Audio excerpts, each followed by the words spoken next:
Voin hi June ni thum sang ni som ni le panga ania voin dia hian VC10 faina konga malak tang tang huapin tang an kowa he huna hian tang chuak an tam hle maya in pin atangin tang chuak hi kan omani chia khua hi in zahi chuang shat kan nia chuan hen tanga hianin chia khua hian fai kan du zia chiang hle maya na thok lai mel te mun nuamin thahnem kan ngai tang hle maya tiang ang hun hi kan VC te hian la siam chho zel don ni poin ngan sia ano mom tak zet zet ani chuan helaya hianin voinia kan hathawa hianin veng chung kalpo na kong sai tren te thian fai ani a arsanna fur khua te kan to lo na turin na sa takin voinia hian thia khua mi puiten na an thok ani chuan tun kum hi kum za som ni le pangana thia khua in mela lo muta der meya chuchulom tumin kum top lama hianin ruah man na siam me kania khotang le adu apiang tel thei turin he hun hi buat sai an tum bokani chung te malak na ni pa form chuan faina konga wat san ten na sa takin ma an la a thia khua fai ni kan plin ani ti fiat tir na te po aniang chu hianin mi pui kan phur tlang em meya fai na kan du zia te achiang hle ani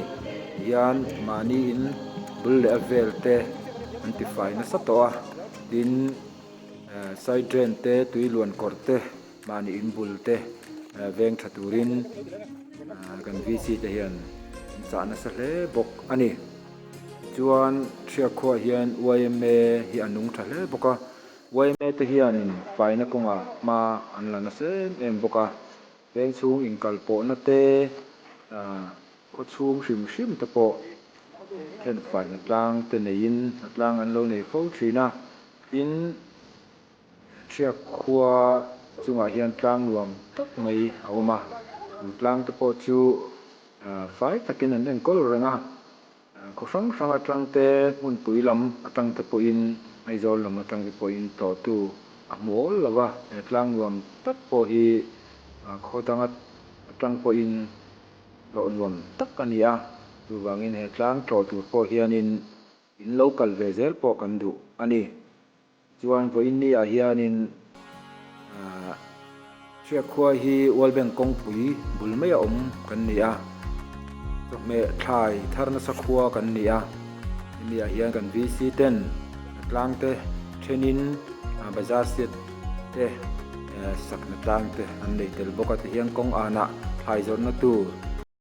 siam boka he mi huna hianin thai fresh tak tak thiang him tak tak te lo lama mi te huan ami te an thar thin te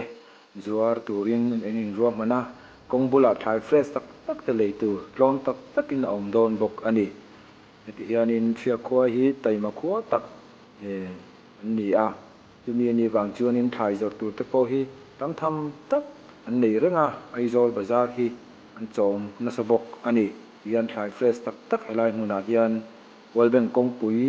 bul mai ah hianin zawrhin a awm tawh dawn a khual khua vei vak te tan pawh a lo awm ngawtin a rin awm ani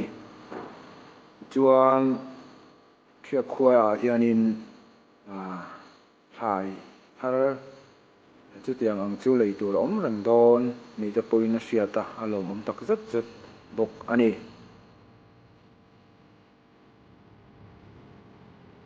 helaya khual chin vei vaka kal thin ten